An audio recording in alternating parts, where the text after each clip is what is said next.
विशेष press वार्ता के लिए। और जैसे कि आप देख सकते हैं, इस स्पेशल प्रेस कॉन्फ्रेंस में हमारे साथ हमारे वरिष्ठ राष्ट्रीय प्रवक्ता, भारतीय जनता पार्टी के राज्यसभा सांसद श्री सुधांशु त्रिवेदी जी हैं।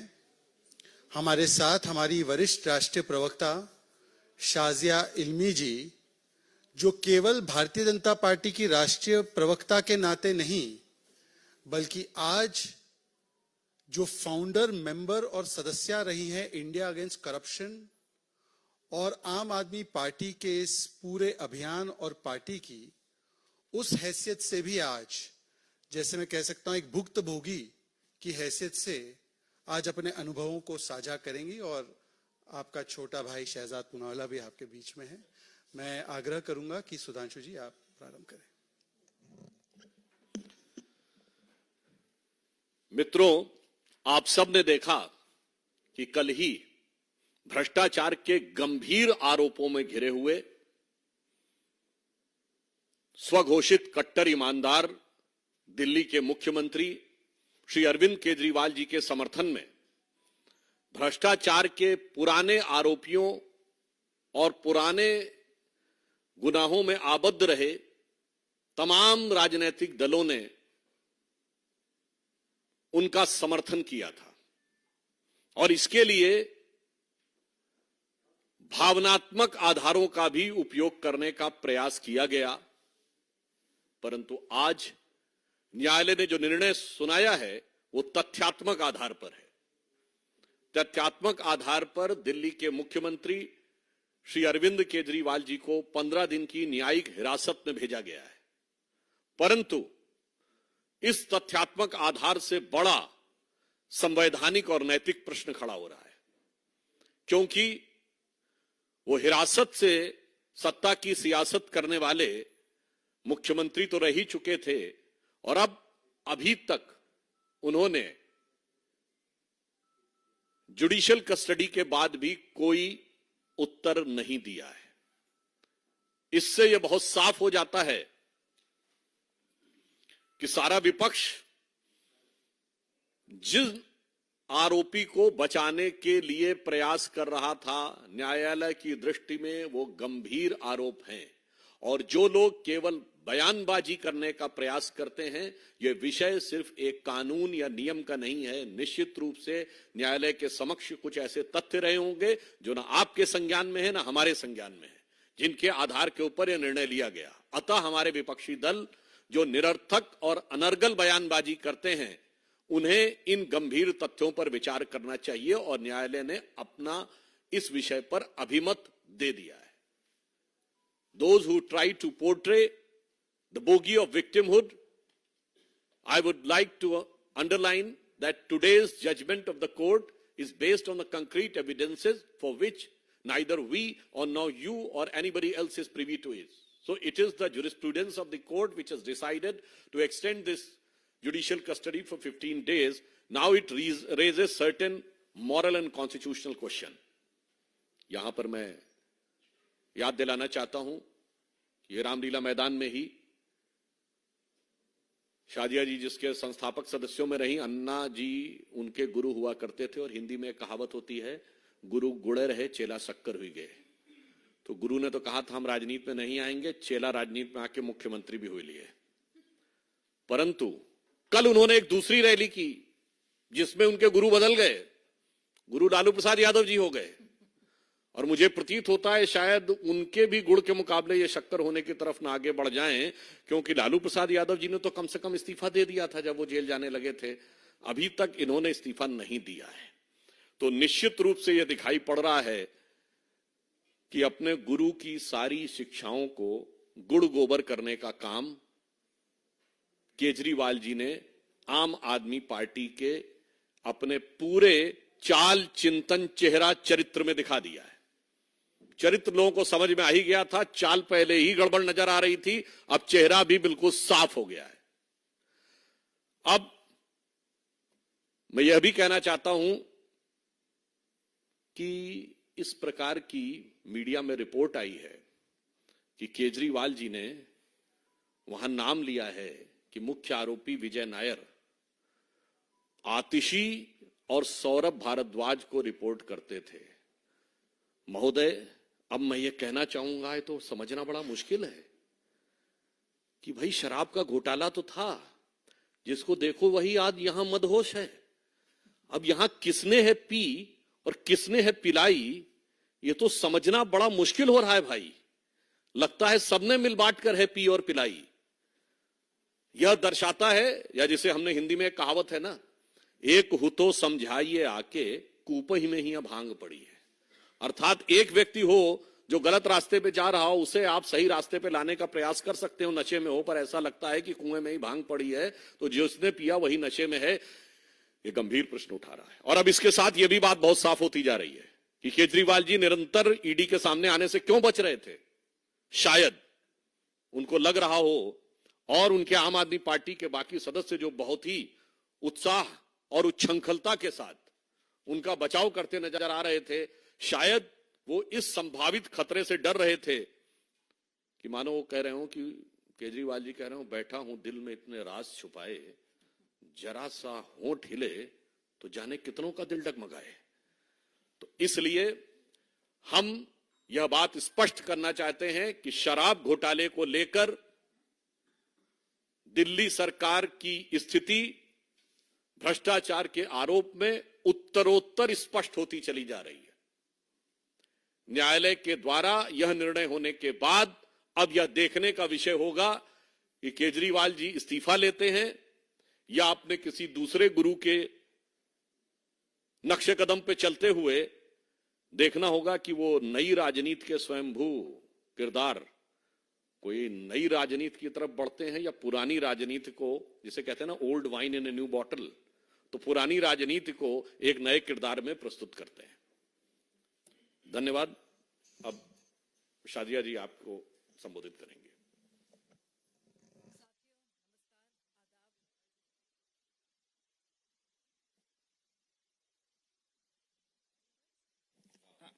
आवाज आ रही है? नमस्कार, आदाब। जैसे कि शेर है, इतनी खुदगर्जी बेसबब नहीं केजरीवाल, कुछ तो है जिसकी पर्दादारी है। तो क्या पर्दादारी है भाई साहब, बताइए तो। क्यों बार बार कोर्ट्स भी और ईडी भी कह रहे हैं कि कुछ छुपाया जा रहा है और सहयोग नहीं मिल पा रहा है केजरीवाल जी से।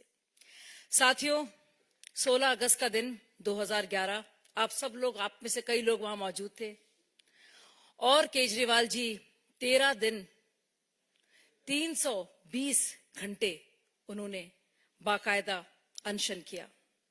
उनकी जान पर आ गई इस दिन के लिए, सोचने वाली बात है। हम लोग सब इकट्ठा होते थे, केजरीवाल जी लहराते थे वो फर्रे सबूतों के और कहते थे, निकलो बाहर मकानों से, जंग लड़ो बेईमानों से। पहले लड़े थे गोरों से, अब लड़ेंगे चोरों से। और वही चोर आपने देखे जिनको कहते थे वो चोर, जिनके खिलाफ सबूत लेकर वो पर्चे लहराते थे, चार्जशीट लेके घूमते थे, वो सारे के सारे चोर जिनको केजरीवाल जी चोर कहते थे और हम सब उनके साथ थे, वही सारे चोर उनके बचाव में कल उतरे। बहुत ही अफसोस हुआ देखकर। साथियों, आप लोग जानते हैं कि केजरीवाल जी ने अपने पुराने साथियों के साथ क्या कुछ किया। एक एक करके सबके साथ विश्वासघात किया। गुरु अन्ना जी के बारे में तो बताया ही सुधांशु भाई ने, लेकिन एक एक करके आपने देखा, चाहे वो योगेंद्र यादव हो, प्रशांत भूषण हो, सबसे पहले मैं इस से निकली, मयंक गांधी हो, और ऐसे बहुत सारे लोग बिछड़े सभी बारी बारी। ये तो बात है पुराने साथियों की, जिसमें एडमिरल रामदास जो कि अंदर के उनके लोकपाल थे, उनको भी बड़े बेआबरू होके कूचे से निकाला गया। अब साथी सोचे नए साथियों की बात करते हैं। सुनीता भाभी ने कहा था सबसे पहले कि ऐसे कुछ खुलासे हैं जो केजरीवाल जी कल कोर्ट में करेंगे। अब सोचने वाली बात है, अगर इतने पुख्ता सबूत और खुलासे थे तो भाई मनीष सिसोदिया तो 1 साल 2 महीने से जेल में सड़ रहे हैं, उनके पक्ष में क्यों नहीं किए? संजय सिंह, उनके प्रिय साथी, उनके पक्ष में नहीं किए। और अब एक और बात जो पता चल रही है, सूत्रों के हवाले से नहीं, बाकायदा रिमांड कॉपी में भी इसका जिक्र है, कि अब उनका बयान ये है कि आतिशी मरलीना जी जो कभी मर्लिना होती हैं, कभी आतिशी सिंह होती हैं, और सौरभ भारद्वाज जी बाकायदा वो रिपोर्ट करते थे विजय नायर को। विजय नायर कौन? वही मीडिया सलाहकार। कौन मीडिया सलाहकार? जिसने बाकायदा समीर महेंद्रू से फोन करवाया था केजरीवाल जी को, जिसके बारे में केजरीवाल जी ने क्या कहा था? हाँ, ये मेरा ही लड़का है। सोचने वाली बातें साथियों। पुराने साथियों के साथ जो किया वो किया, अब नए साथियों का क्या हर्ष हो रहा है और क्या हशर होने वाला है, आपको बहुत जल्दी पता चल जाएगा। धन्यवाद। बहुत बहुत धन्यवाद। देखिए, आज लूट, झूठ और शूट और स्कूट को एक बार फिर से करारा जवाब मिला है, और सवाल इस मंच से एक ही है कि दिल्ली वासी तो कह रहे हैं कि दिल्ली की क्या हालत हो गई, भगवान कितना बदल गया है इंसान। इसी रामलीला में मैदान में हमने प्रत्यक्ष देखा है कि किस प्रकार से सियासी धर्मांतरण इतने छोटे अवधि में किसी का अगर हुआ है, तो स्वराज से शराब तक, अन्ना से लालू तक, झाड़ू से दारू तक, और इस्तीफा मांगने वालों से इस्तीफा नहीं दूंगा तक। आज इस्तीफा कब सौंपेंगे अरविंद केजरीवाल? क्योंकि यही थे ना Arvind Kejriwal, constitutional legal position छोड़ दीजिए, मोरालिटी के आधार पर किसी पर आरोप लगता था, केवल आरोप लगता था, तो इसी रामलीला मैदान में जहां पर शाजिया जी हुआ करती थी, वहां पर ये लोग रोज नारे लगाते थे कि भाई अगर इस्तीफा देना है तो अभी दे दीजिए एक्यूजेशन लगने पर। और लालू जी का मांगा, सोनिया जी का मांगा, राहुल जी का मांगा, अखिलेश जी का मांगा, सबका मांगा। आज उन्हीं राहुल जी, लालू जी, सोनिया जी, तेजस्वी जी के साथ खड़े होकर कह रहे हैं कि मैं इस्तीफा नहीं दूंगा। तो कितना बदल गया है इंसान। इंडिया अगेंस्ट करप्शन से शुरू किया था, आज जस्टिफिकेशन ऑफ करप्शन पे आ गए। भ्रष्टाचार हटाओ से शुरू किया था, आज भ्रष्टाचार बचाओ पर आ गए। और देखिए, आज 2-3 विषयों पर मैं बोलना चाहता हूं। जो भी तर्क के लोग पिछले 3-4-5 दिन से कह रहे हैं, ये सारे तर्क कोर्ट के सामने रखे गए। High court, supreme court, lower court, सब जगह तर्क रखे गए हैं। कोर्ट से राहत नहीं मिल रही है इनको। तो क्या कोर्ट वेंडेटा पॉलिटिक्स कर रहा है? क्या कोर्ट आपके खिलाफ हो चुका है? इसका जवाब दीजिए। मनी ट्रेल नहीं है, ये बार बार लोग दोहराते हैं। एक बात मैं आपको स्पष्ट कर दूं, वैसे तो सुप्रीम कोर्ट ने 338 करोड़ के मनी ट्रेल की बात की, सीबीआई के कोर्ट ने 100 करोड़ के मनी ट्रेल की बात की। इनके स्वयं वकील ने, जो गुप्ता जी इनके वकील थे, जब खड़े हुए, जिस दिन केजरीवाल स्वयं बोले, उस दिन उन्होंने ऑन रिकॉर्ड बयान दिया, मनी ट्रेल तो खर्च हो गया गोवा चुनाव में। ये उनका कोट अनकोट ऑन रिकॉर्ड बयान है। पर ये कहते चवन्नी नहीं मिली, हम कट्टर ईमानदार हैं। तो कुल मिलाकर अब ये हो रहा है 3G घोटाला। 3G घोटाला क्या है? पहले शराब में घोटाला किया, उसके बाद सरकार जो जेल से चला रहे हैं वो घोटालेबाजी वाले ऑर्डर से चला रहे हैं।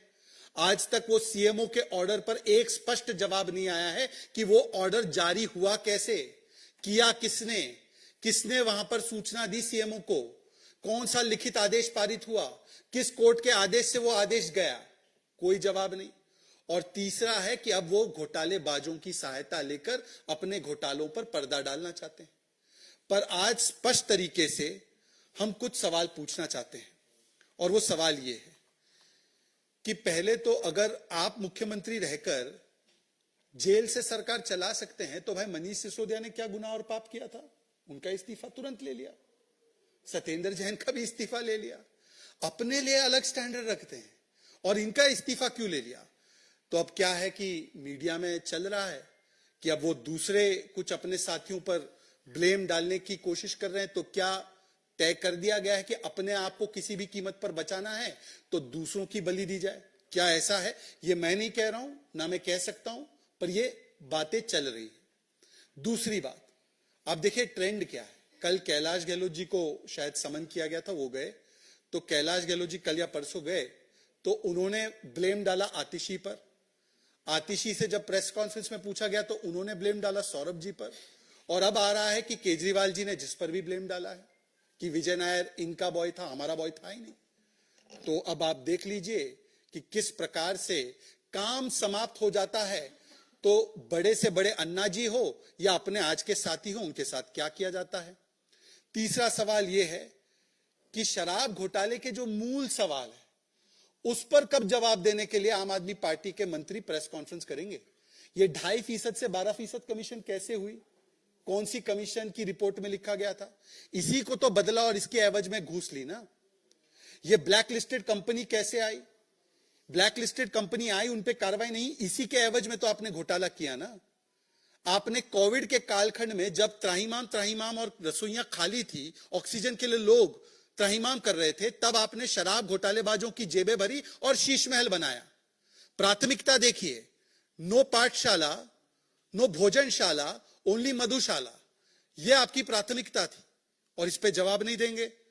और आखिरी सवाल है कि अगर इसमें कोई घोटाला हुआ ही नहीं तो आज तक कोर्ट भी आपको राहत नहीं दे रहा। आप नई पॉलिसी से पुरानी पॉलिसी पर चले गए और आप ही की बीएफएफ हमारी लैंग्वेज में, क्योंकि मैं मिलेनियल हूं थोड़ा सा, तो मैं बोलता हूं बेस्ट फ्रेंड फॉर एवर, जो दिल्ली में बने हैं, हालांकि पंजाब में फ्रेंड्स विद बेनिफिट्स है। ये बीएफएफ ने कहा है उनकी कि ये शराब घोटालेबाज है और इनका इस्तीफा होना चाहिए। आज भी कांग्रेस के एक आध नेता मांग रहे हैं कि इनका इस्तीफा होना चाहिए। तो देखिए, आखिरी में केवल इतना कहूंगा कि नेटफ्लिक्स वगैरह पे मैंने पाब्लो एस्कोबार के बारे में बड़ा देखा था। ये पाब्लो एस्कोबार नशा का कारोबार चलाता था जेल के भीतर से, और दिल्ली में भी एक पाब्लो एस्कोबार दिखाई देगा जो सरकार अपनी चलाएगा दिल्ली के जेल के भीतर से। वैसे जेल के अंदर क्या क्या सुविधाएं उपलब्ध होती है सत्येंद्र जैन के माध्यम से हमें पता चला है, पर वहां से चलेगी सरकार। ये कितना बदल गया इंसान, इसका जवाब आज दे अरविंद केजरीवाल। अब एक एक करके हम इसी विषय पर सवाल लेंगे और नारी शक्ति का सम्मान करते हुए प्रज्ञा जी आप शुरू कीजिए, सुधांशु जी जवाब दें।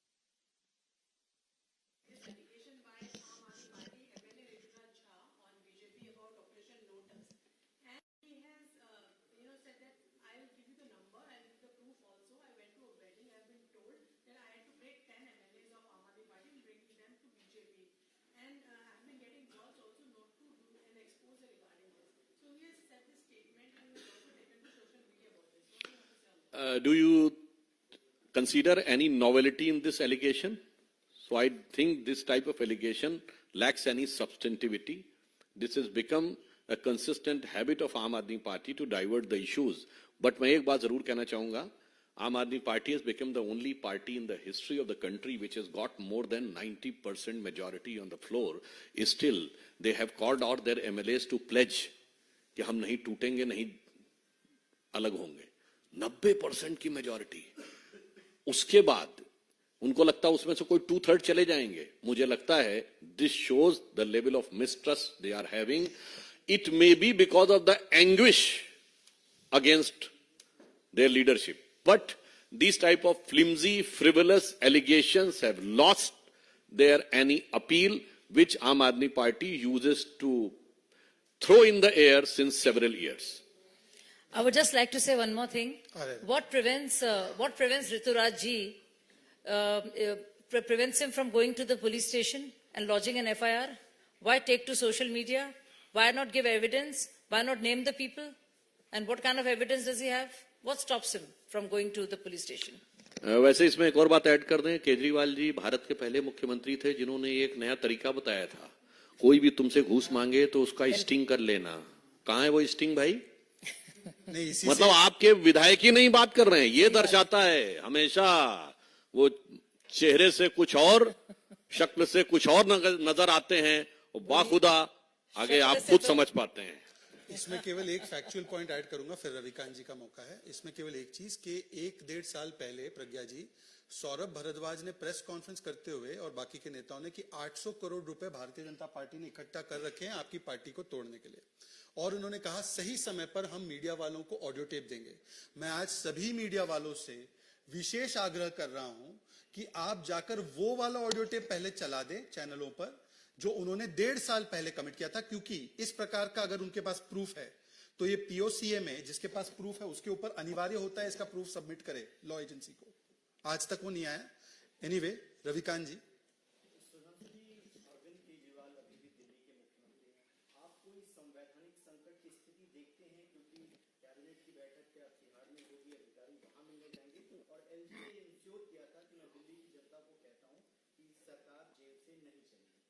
देखिए, संवैधानिकता से पहले नैतिकता का प्रश्न है, और निश्चित रूप से इस नैतिकता के पैमाने की जो सबसे बड़ी कसौटी आई है, वैसे संभावना क्या है हम सभी समझ सकते हैं, उसके ऊपर आम आदमी पार्टी का और उनकी सरकार का क्या स्टैंड होगा, उसके अनुसार सभी संवैधानिक पहलुओं को ध्यान में रखते हुए पूरी सतर्कता और सजगता के साथ जो भी उचित निर्णय होगा वो एलजी लेंगे। सुजीत जी,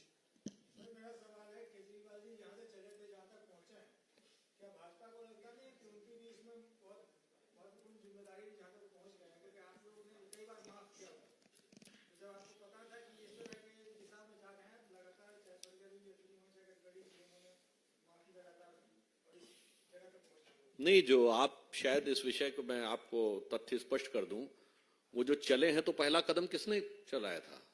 जब हमारी 32 सीटें थी, उनकी 28 थी और 8 सीटें कांग्रेस की, तो पालकी ढोकर आम आदमी पार्टी की कांग्रेस ने उनको पहला कदम चलाया था। और फिर उन्होंने ऐसा काम लगाया कांग्रेस का कि पंजाब में उनकी सत्ता का स्विच ऑफ कर दिया, गुजरात में उनका वोट हाफ कर दिया और दिल्ली में तो उनको साफ कर दिया। और उसके बाद कल कांग्रेस ने उनको माफ कर दिया। साहब, माफ हमने नहीं किया, कांग्रेस ने किया है। हिमांशु जी।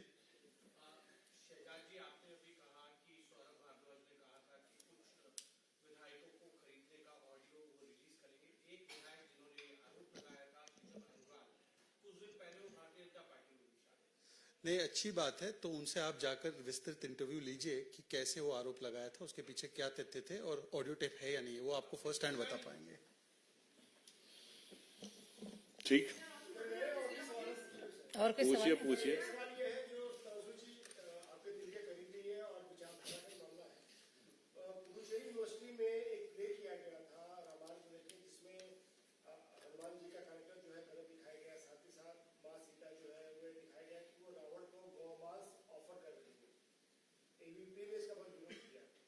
ये कोई नई बात नहीं है। 1993 में जब अर्जुन सिंह जी एचआरडी मिनिस्टर थे, आपको ध्यान हो, इस ढंग की तमाम प्रकार की आपत्तिजनक, अनर्गल, अशोभनीय और अभद्र रामायण के संदर्भ में बातें हुई थी। और आप चिंता मत करिए, सबको भगवान सबको देखते हैं और जनता ने जनार्दन के रूप में उनका मान मर्दन भली भांति से किया है। और आगे आगे देखिए क्या होता है। दीपिका वन से एक से प्रज्ञा जी, एक एक सबको मौका मिले। दीपिका एमन रुके हुए।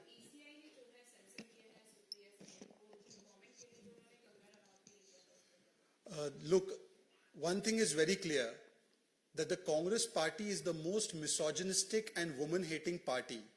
कांग्रेस से ज्यादा महिला विरोधी दल हो ही नहीं सकता। 25 तारीख की घटना थी, सुप्रिया श्रीनेत ने न केवल कंगना जी का बल्कि पूरे मंडी का और हिमाचल प्रदेश के बहुत ही अच्छे स्वभाव के लोगों का अपमान करने का काम किया उस पोस्ट के माध्यम से। और उन्होंने ये कुतर्क दिया कि ये किसी ने किया है मेरे हैंडल से। अब इतने दिन हो गए हैं, 1 अप्रैल आ चुकी है, परंतु वो आइडेंटिफाई नहीं हो पाया कल्प्रिट। और उसके अलावा कांग्रेस के अन्य नेताओं ने भी इसको ट्वीट किया था। मतलब ये सहयोग नहीं, ये सोचा समझा प्रयोग था। और कांग्रेस का अगर चरित्र देखें तो कर्नाटका के कांग्रेस के मंत्री कहते हैं कि महिलाओं का काम केवल रसोई तक सीमित होना होता है, जिसपे साइना नेहवाल जी ने अपना शायद ट्वीट किया था। आपने देखा होगा कि किस प्रकार के लोगों को बुलाकर प्रियंका वाड्रा ने टिकट दिया है हाल ही के चुनाव में। संदेश खाली पर उन्होंने कंडेम करने के बदले खड़गे जी ने डिफेंड किया शाहजहां की उस प्रवृत्ति और मानसिकता को जो महिलाओं को शोषण का हथियार बनाता है। जिस प्रकार से कांग्रेस पार्टी ने यूसीसी से लेकर जो भी महिला सशक्तिकरण के कदम है, 3 तलाक का कानून हो, उसका विरोध किया। तो मुझे लगता है कि कांग्रेस की जो मूल विचारधारा है, आज इलेक्शन कमीशन अगर उस पर बोल रही है, पर प्रियंका वाड्रा जो लड़की हूं लड़ सकती हूं का खोखला नारा देती है, वो आज भी चुप है। तो प्रियंका वाड्रा जी से आज पूछा जाना चाहिए कि सुप्रिया श्रीनेत और ऐसे महिला विरोधी बयान देने वाले नेताओं पर क्या कार्रवाई होगी। वैसे एक बिंदु जरूर है कि अभी तक उनको ये नहीं पता लगा है कि वो अकाउंट किसने ऑपरेट करके क्या चलाया था, जो अपनी पार्टी के अंदर ही नहीं चला सकते और वो खामखा में कितना खोखला दावा करते हैं देश चला देंगे। मतलब चलने का ताकत नहीं और सर पे रखते पहाड़ रह के चलाएंगे। ये दर्शाता है कि कांग्रेस की वास्तु स्थिति क्या है, ये एकदम अब ब्लैक एंड व्हाइट में सामने है। और जो लोग हमेशा कहते हैं कि इलेक्शन कमीशन पक्षपात करता है, देखिए इलेक्शन कमीशन ने सिर्फ सुप्रिया श्रीनेत जी को भी नहीं, दिलीप घोष जी के बारे में भी कहा है कि उनको इस तरह के आपत्तिजनक बयान नहीं देना चाहिए था। तो अगली बार जब ये सवाल उठाया जाएगा कि ईसी पूरी तरह से पक्षपात करता है, तो ये सोच समझकर उनको बोलना चाहिए। दीपिका जी बताइए, लास्ट सवाल। हाँ, लास्ट सवाल बोलिए। देखिए, ये बहुत ही जरूरी बात है। इतने बुरे सितारे हैं गर्दिश में आम आदमी पार्टी के, केजरीवाल जी के, और सोचने वाली बात है कि उनकी राज्यसभा स्वाति मालीवाल जो उनके सदस्य हैं वो गायब हैं, उनकी बहन का इलाज विदेश में चल रहा है, चलिए समझ आ जाता है। लेकिन एक छोटी सी सर्जरी होती है, विट्रेक्टमी सर्जरी, आंख की छोटी सर्जरी होती है, उसके लिए 4 हफ्ते से विदेश में है। और खुद दिल्ली सरकार जो चलाती है अस्पतालों को, उनमें से एक है गुरु नानक आई सेंटर, जिसमें से खास तौर से रेटिना क्लिनिक है। तो ये जो है राघव चड्ढा ठेंगा दिखा रहे हैं ना सिर्फ केजरीवाल जी को, बल्कि जो स्वास्थ्य सेवाएं जो बहुत ही पब्लिसाइज होती हैं उनका भी। बहुत बहुत धन्यवाद सुजीत जी, बहुत